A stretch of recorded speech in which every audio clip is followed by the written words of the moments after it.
모든 문제는 내 마음이 만들어낸다. 당신은 꽃을 자라게 할 수 있는가? 당신은 즉각 이렇게 대답할 것이다. 쉬운 일 아닌가요? 흙에 씨앗을 심고 제때 햇빛과 물을 주면 꽃이 피어날 겁니다. 보세요. 이 순간에도 세계 각지에 수백만 송이의 꽃이 피어있지 않습니까? 맞는 말이다. 그러나 나는 당신이 위 질문을 다시 읽어보고 누가 또는 무엇이 꽃을 피우는 생명력을 창조했는지 생각해 보았으면 한다. 왜냐하면 생명을 창조한 그 누구 또는 무엇이야말로 우리가 가진 모든 문제에 대한 해결책의 근원이기 때문이다. 누가 혹은 무엇이 씨앗을 꽃으로 활짝 피어나게 하고 자그마한 태아를 인간으로 자라게 하는가? 누가 혹은 무엇이 심지어 우리가 자고 있는 동안에도 손톱이 자라게 하고 심장을 뛰게 하는가? 누가 혹은 무엇이 바람의 움직임 너머를 느낄 수 있지만 볼 수 없게 하는가? 엄청난 속도의 은하계에서 지구를 움직이고 제자리를 유지하게 하는 이 힘은 무엇인가? 이것은 인간이 자기 존재에 대해 사고하는 능력을 가진 일에 줄곧 던졌던 질문이다. 형체도 없고 눈에 보이지도 않는 에너지를 일컫기 위해 내가 선택한 단어가 바로 영이다.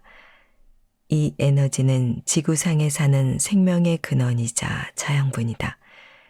영이라는 이 힘은 어떤 이름을 붙이든 우리에게 맞닥뜨린 모든 문제를 해결할 수 있다. 모든 문제에는 영적인 해결책이 존재하며 우리는 그것에 다가가는 법을 배워야 한다. 우선 문제에 대한 당신의 영적 해결책을 발견하는 3가지 기본 단계를 설명한다. 보이지 않는 영성과 연결하는 방법. 1단계 인식, 받아들임. 꿈꾸는 법을 배우지 않아도 꿈을 꾼다. 삶의 수많은 문제를 풀어가는데 보이지 않는 힘이 도움이 된다는 것을 인정하려면 어떻게 해야 할까? 삶에서 길들여진 관념과 생각의 습관을 뛰어넘어야 한다. 자신을 물질계에 존재하는 물질적인 몸으로만 규정할 때 우리는 일정한 한계를 경험한다. 당신은 이 한계에 대해 생각해 본 적이 있는가? 예컨대 당신은 문제 해결을 위해 감각과 지능이라는 힘과 지식만이 존재한다고 믿지 않는가? 우리들 대부분은 감각과 지능으로 얻은 지식을 진실이라고 믿는다. 또 그렇게 얻은 정보가 우리에게 주어진 모든 선택지라고 배운다.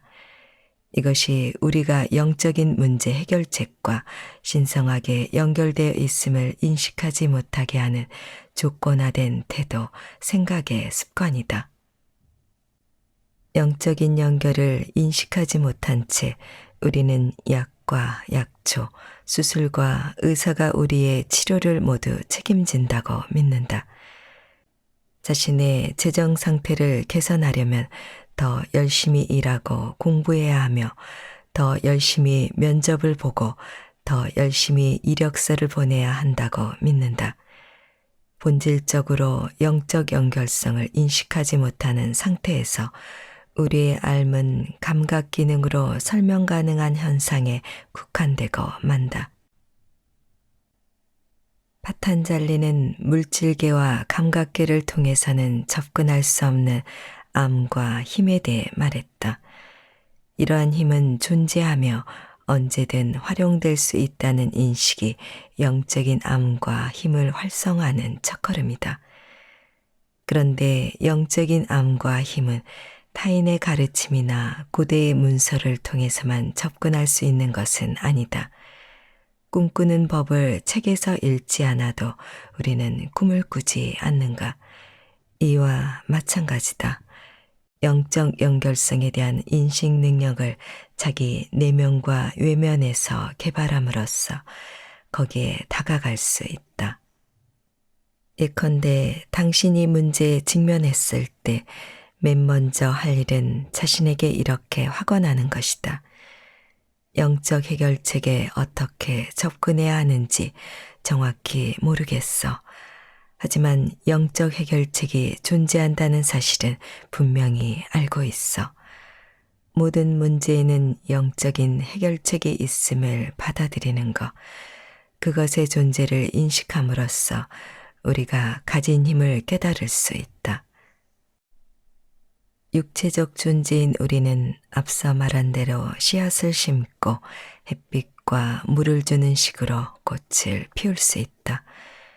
그러나 생명이 발생하는 보이지 않는 힘의 신비를 알아내는 것은 엄두조차 낼 수 없다. 그럼에도 우리가 가진 모든 문제에 대한 해결책을 찾을 수 있는 장소는 어디에나 존재하는 전지전능한 영의 세계다. 영성의 힘은 어디에나 있고 모든 사물과 생명에 깃들어 있으며 누구나의 마음에 다 들어있다.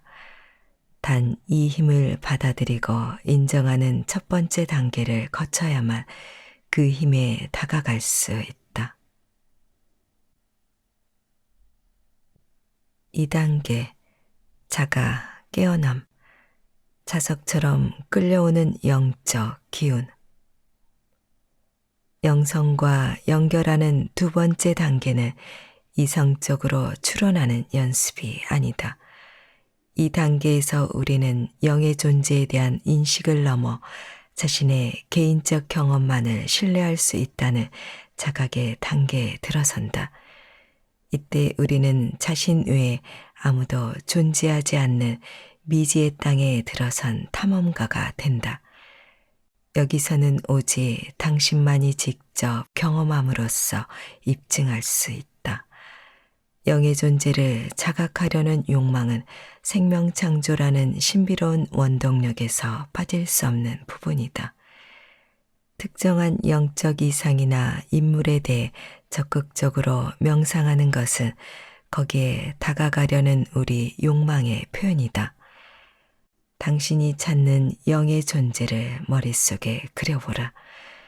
그렇게 자각의 과정을 시작하라. 신성한 안내를 받는 자신의 모습을 내면에 그려보라.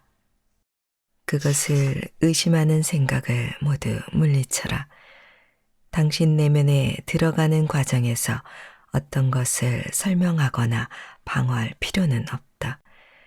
자신의 영을 자각하려는 조용한 욕망에 머물 때 당신의 초대장은 받아들여질 것이다. 머릿속에 그린 영의 존재가 현실이 되는 것을 볼 것이다.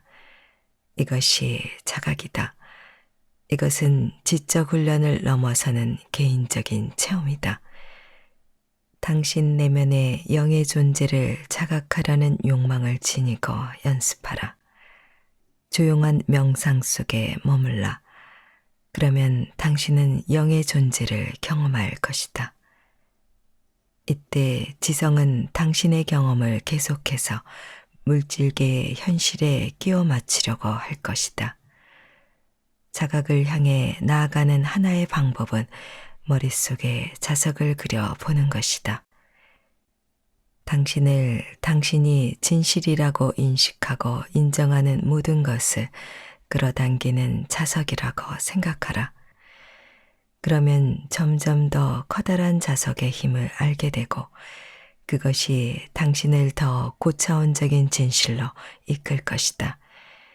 이제 당신의 노력은 더 이상 당신만의 노력이 아니다.